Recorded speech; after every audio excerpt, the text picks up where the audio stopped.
இந்த வீடியோல நம்ம இப்ப தைக்க போற எதுனா இந்த பானைக்கு இருக்குல்ல, அது நம்ம கேன்வாஸ் இல்லாமலே இந்த மாதிரி குழு கிளாத் இது ஒன்றும் ரொம்ப நைஸா இருக்கும். சாரி கிளாத் தான். கேன்வாஸ் வைக்காம எவ்வளவு அழகா தைக்கலாம் அப்படின்றத நம்ம இந்த வீடியோல பார்க்கலாம்.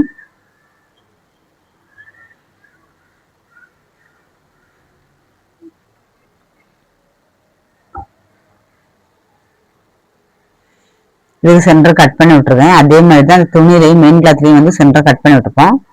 ரெண்டு சென்டரையும் இதே போல ஒன்னா வச்சு ஒரு ஊக்கு போட்டுக்கேன்.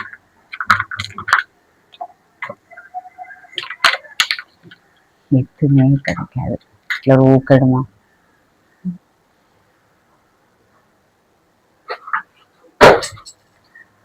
எல்லாரும் இருக்குன்னா ரெண்டு போதும்.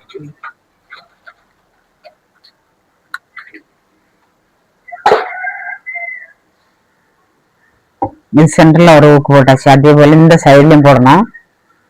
ஏன்னா இந்த கிளாத் ரொம்ப வலி போகும். அதனால இதை சரியா கரெக்டா வைக்கணும். வச்சுட்டு மேல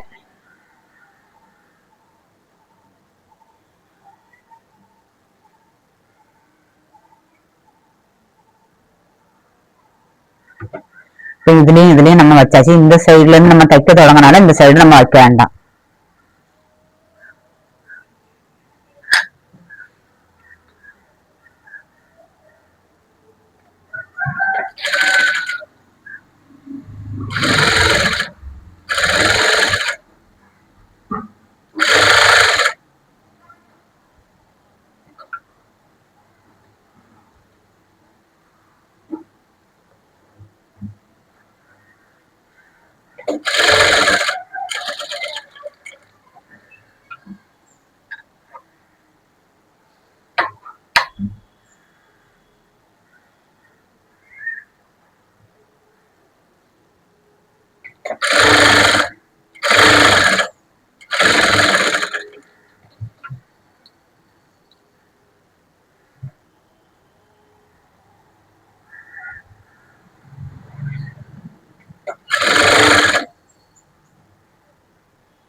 நம்ம இப்ப பா மாதிரியே நம்ம தச்சுல ஊசியை குத்தி நிறுத்தி பா மாதிரி தச்சாச்சு.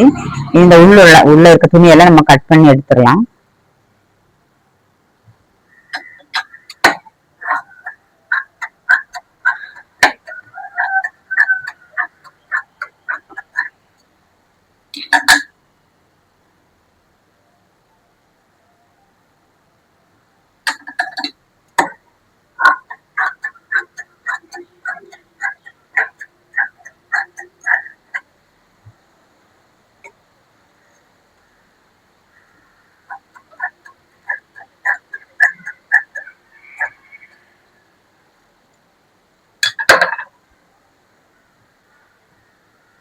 இந்த முக்கு மாதிரி தெரியுதுல்ல, அதுல நம்ம திருப்பி விட்டுவோம். இந்த இடத்துல மட்டும் நம்ம உள்பக்கம் கட் பண்ணி விட்டுக்கலாம். அந்த நூல் தச்சிருக்க இடத்த கட் பண்ணாம அதை விட கொஞ்சம் முன்னாடியே கட் பண்ணி விட்டுருங்க. அதே போல இந்த பக்கமும் கட் பண்ணி விட்டுருங்க.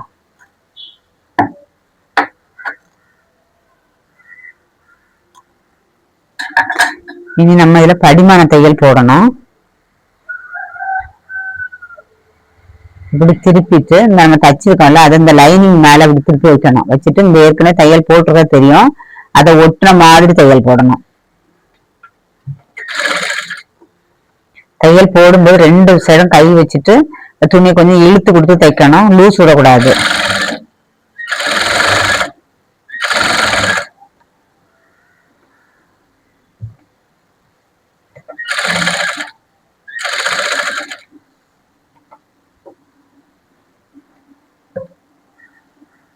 இந்த இடம் வரும்போது இந்த முக்கோணமா இருந்துச்சு, அந்த இடம் வரும்போது நம்ம நேரா தான் தைக்கணும். அந்த முக்கோணம் இருக்கு அப்படி சொல்லி முக்கோணமா தைக்க கூடாது.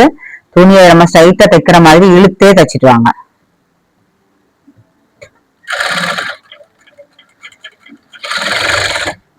எல்லா இடத்துலயும் தைக்கும்போது ரெண்டு சைடும் அப்படி கை வச்சு அமைக்கி கொடுத்துருங்க. நமக்கே தெரியும், அப்படி இழுத்து இழுத்து கொடுத்துட்டே தைச்சிட்டு வரணும்.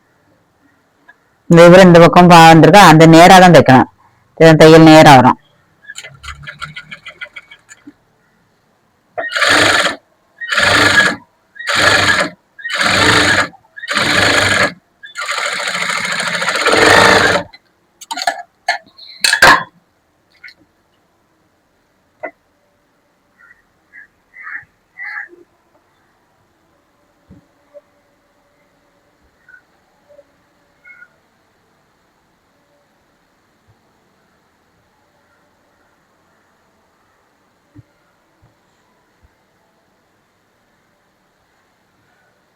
நம்ம மேல ஒரு தையல் போட்டுடலாம். நம்ம இப்படி தைச்சதுனால அது பா மாதிரி அப்படி இருக்கு.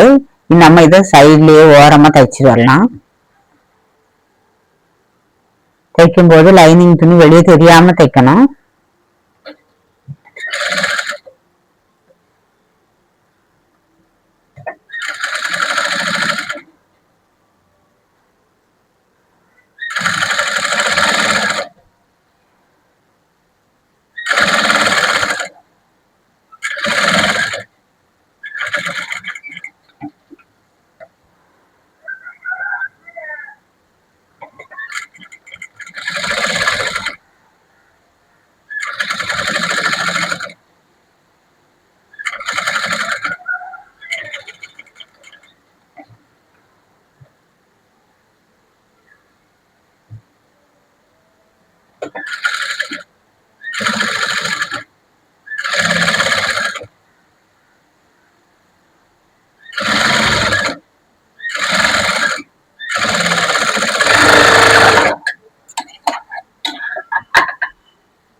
பார்த்தீங்கன்னா அந்த பா கரெக்டா வந்திருக்கு. இந்த மாதிரி படிமான தையல் போட்டு நம்ம திருப்பி எடுக்கும்போது இந்த இடத்துல கொஞ்சம் திக்னஸா இருக்கும். நம்ம அப்படியே திருப்பி விடவும் நம்ம படிமான தையல் போட்டோம்னா இதுல 2 தையல் இருக்கும். அதனால இந்த கழுத்தும் கொஞ்சம் ஸ்டிப்பா இருக்கும், கழுத்து நீட்டா வரும், அந்த பாயும் கரெக்டா நம்ம திரும்பி வரோம். நம்ம அப்படியே திருப்புறதை விடவும் படிமான தையல் போட்டு திருப்பி பாருங்க, அழகா இருக்கும், கழுத்து நல்லா வரும்.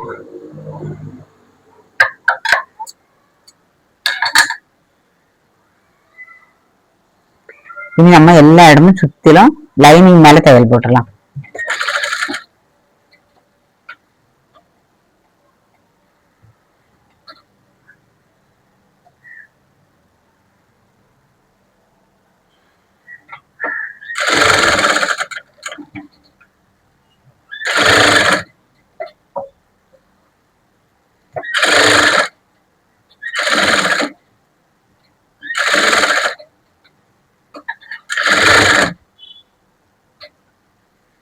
இந்த சென்டர் கட் பண்ணி விட்டுருக்கனால இந்த சென்டரும் கரெக்டா இருக்க மாதிரி பார்த்துங்க. இல்லைன்னா ஒரு சைடு துணி பத்தாமனா ஒரு சைடு கோவா ஒரு சைடு கூடுதலா வரும். அதுக்காக தான் இந்த சென்டர் நான் கட் பண்ணி விட்டுருக்கேன். இது போல நீங்களும் கட் பண்ணி விட்டீங்கன்னா உங்களுக்கு ஈஸியா இருக்கும் தைக்கும் போது.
நம்ம அடியில நம்ம கட் பண்ணி விட்டுச்சுன்னா 2 இன்ச்சு மடிச்சு தைக்க, அதாவது ஒரு மடி ஃபர்ஸ்ட் தைச்சிட்டு 2ஆவது மடிக்கலாம்.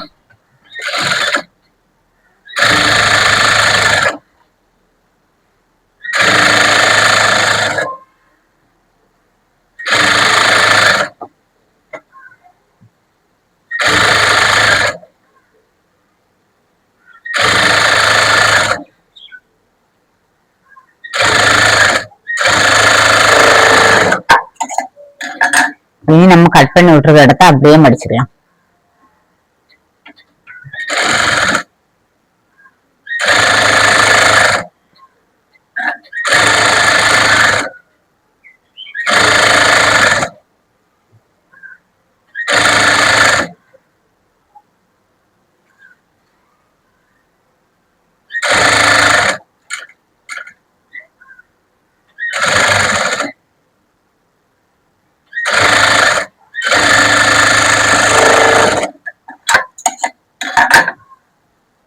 முதுகா மடிச்சு வச்சாச்சு.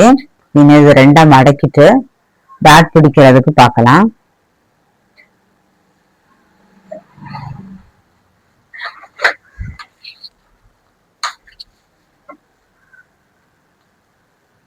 இதுல நம்ம 2 இன்ச்சு தையலுக்காக விட்டுருப்போம், அந்த இடத்துல இப்படி மார்க் பண்ணிருங்க. இனி இந்த லாஸ்ட்ல நம்ம அடிச்சு போட்ட ஒரு எண்ட் இருக்கு பாருங்க, இது அப்படியே கையை பிடிச்சி விடுங்க. இதை அமைச்சு கொடுத்துட்டு நம்ம மார்க் பண்ண இடத்துல இப்படி வைங்க. நம்ம மார்க் பண்ணிருக்கோம் இந்த இடத்துல வச்சுட்டு இதுலதான் நம்ம டாட் பிடிக்கணும். இந்த இடத்துல அதே போல 2 இடத்துல மார்க் பண்ணிருங்க.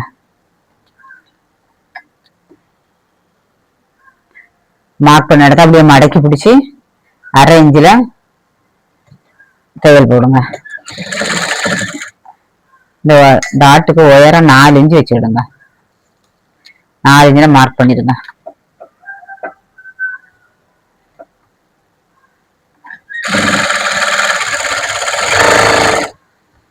அதே போல இந்த சைடு மார்க் பண்ணி வச்சுக்கோங்க, அதையும் மடக்கி 1/2 இன்ச்சில் பிடிங்க.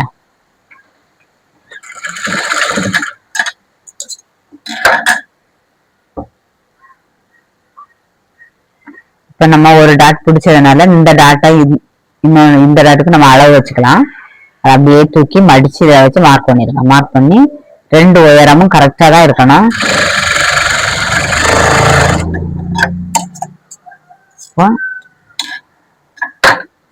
டாட் பிடிச்சாச்சு பாருங்க, பானுக்கு அழகா இருக்கா. டாட்டும் பிடிச்சாச்சா. இது மாதிரி நீங்களும் நீட்டா நான் எப்படி பிடிச்சேன் படிமான தைகள் தான் இதுல மெயினா வந்து நான் போட்ட படிமான தைகளை நீங்க கரெக்டா பார்த்து வச்சு அதே மாதிரி தைங்க. இப்போ இதை நம்ம எடுத்து வச்சிடலாம். பேக்ல உள்ளது தைச்சாச்சு.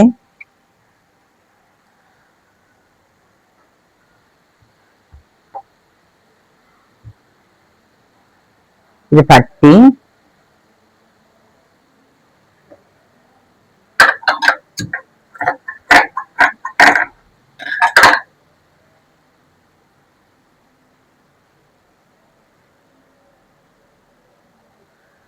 பட்டிக்கு வந்து இது வந்து கிளாத் ரொம்ப கண்ணாடி மாதிரி இருக்கு பாருங்க.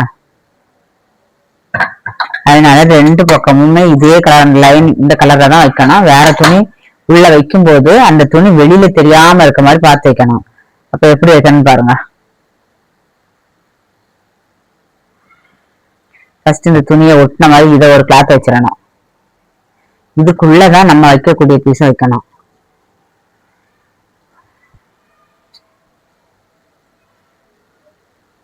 நம்ம எக்ஸ்ட்ரா இருக்கக்கூடியதை இந்த இடத்துல வச்சிருங்க.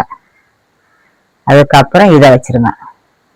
அப்படி வைக்கும்போது நம்ம வச்சிருக்க பீஸ் வெளியவே தெரியாது. இந்த பக்கமும் லைனிங், இந்த பக்கமும் லைனிங், நடுசுலதான் இந்த நம்ம வச்சிருக்க துணி இருக்கு. அதனால அப்படியே வச்சுட்டு தையல் போடுங்க.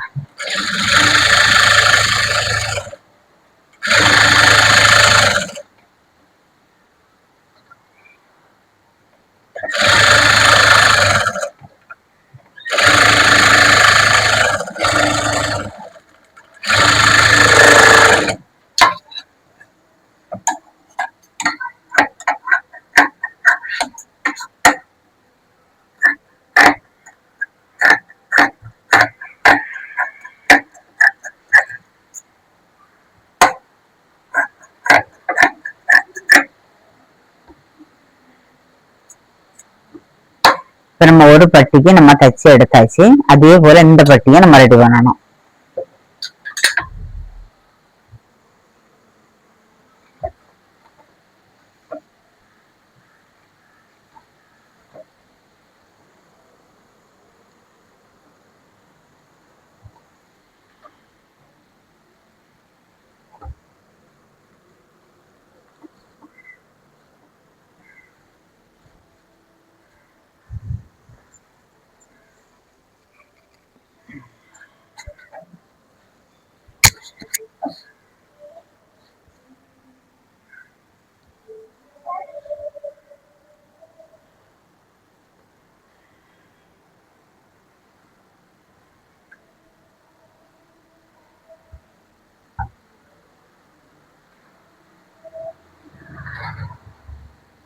இந்த கிளாத் அது போல அதுக்கு மேல வச்சிருங்க. இப்படியே இதுக்குள்ளதான் நம்ம இந்த கிளாத் வைக்கணும்.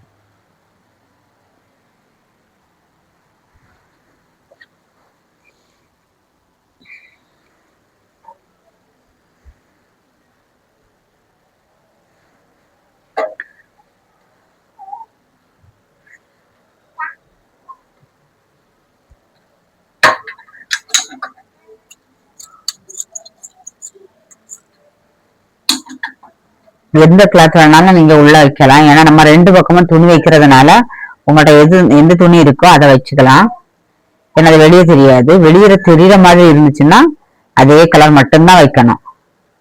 இப்ப நமக்கு இது வெளியில தெரியாது, அதனால ஒரு சைடுக்கு அந்த துணி வச்சு ஒரு சைடுக்கு இந்த துணி தான் வைக்கேன். அதனால ஒண்ணும் இல்லை, இந்த துணி எந்த துணியா இருந்தாலும் நம்ம வெளியே தெரிய போறது கிடையாது.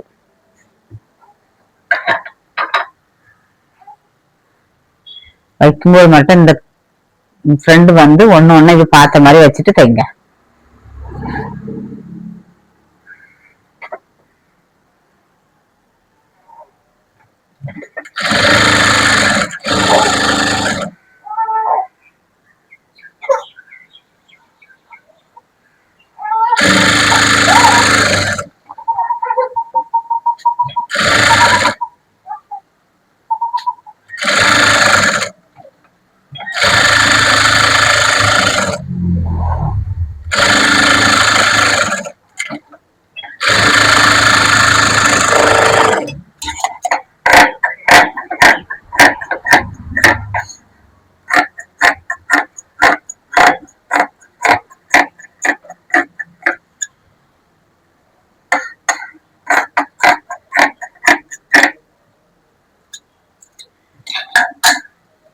நம்ம ரெண்டு பட்டியுமே எடுத்தாச்சு, நம்ம கரெக்டா இருக்கு.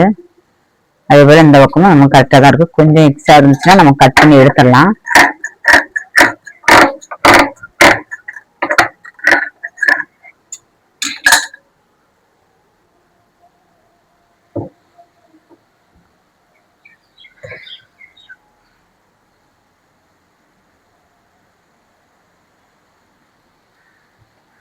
இது ரொம்ப குழுகுலன்னு இருக்கும் பாருங்க இந்த துணி. இதுலயே நம்ம நெக் கரெக்டா வைக்க போறோம். இது ஃப்ரண்ட் நெக் பாருங்க எப்படி இருக்குன்னு, இந்த மாதிரிதான் இருக்கும். இதையும் அதே போல எவ்வளவு நீட்டா இது எப்படி இருக்கோ அதே மாதிரி நம்ம தச்சு எடுக்க போறோம்.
அந்த முக்கால் மாவு வந்திருக்க இடத்துல ஊசியை துணியில குத்தி நிறுத்திட்டு ஊசி துணியை அப்படியே நீங்க திருப்புங்க.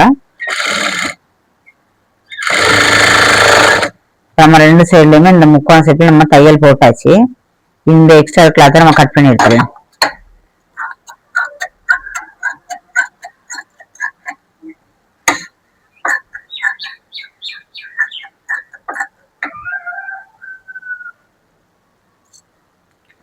நீங்க முக்கோணமா இருக்குல்ல அந்த இடத்துல மட்டும் நம்ம தச்சிருக்க நூலை கட் பண்ணாம பக்கத்துல வரைக்கும் இப்படி கொஞ்சம் கட் பண்ணி விட்டுருங்க. அப்பதான் இப்படி நம்ம இழுத்து கொடுக்கும்போது அது இழுத்து வரும். இது நம்ம இந்த பக்கத்தை மாத்தி இப்படி போட்டுட்டு படிமான் தையல் போனோம். நான் தச்சிருக்கேன் பாருங்க, அதை அப்படியே திருப்பி இந்த லைனிங் மேல வச்சு தைக்கணும். ஏற்கனவே நம்ம தையல் போட்டுருவோம் ஜாயிண்ட், அந்த நூலுக்கு பக்கத்திலேயே போடும். அந்த நூல் இருக்குல்ல அது பக்கத்திலேயே போடணும்.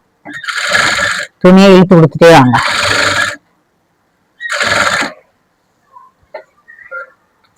இந்த முக்கோணமா இருக்கிறதையும் நேரா தான் நம்ம ஒரு நேரா எப்படி தைப்போம் அதே போல தைச்சிட்டு வாங்க. நேரா தைக்கனால நீங்க தப்பு வரும்னு நினைக்கிறாங்க, தப்பு வராது. அழகா கரெக்டா வரும். அப்பதான் கழுத்தே திரும்பி வரும். இந்த துணியை நேரா நம்ம எப்படி தைப்போம், இப்படி தானே தைப்போம், இழுத்து கூட நேரா தைப்போம். அதே மாதிரியே இதை இழுத்து இழுத்து தைங்க, நேராவே தைங்க. அது கழுத்து மாடலா இருக்கு அப்படின்ட்டு அதுக்கு மாடல் தகுந்த மாதிரி தைக்காதுங்க. நான் என்ன தைச்சிட்டு வரும்போது துணி இழுத்து அதே மாதிரி நேராவே தைங்க.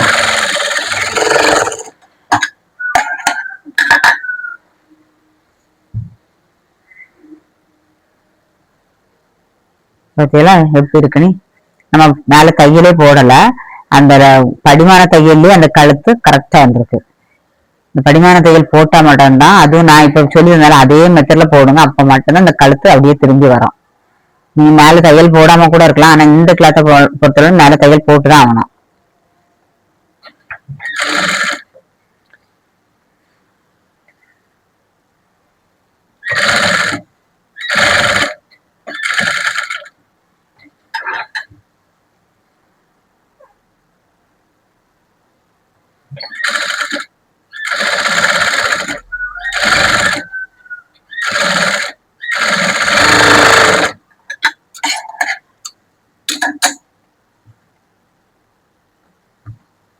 இப்படி கரெக்டா கழுத்து வந்திருக்கு. இன்னும் உள் பக்கமா திருப்பி சுத்தில லைனிங் மேலே தையல் போடுங்க.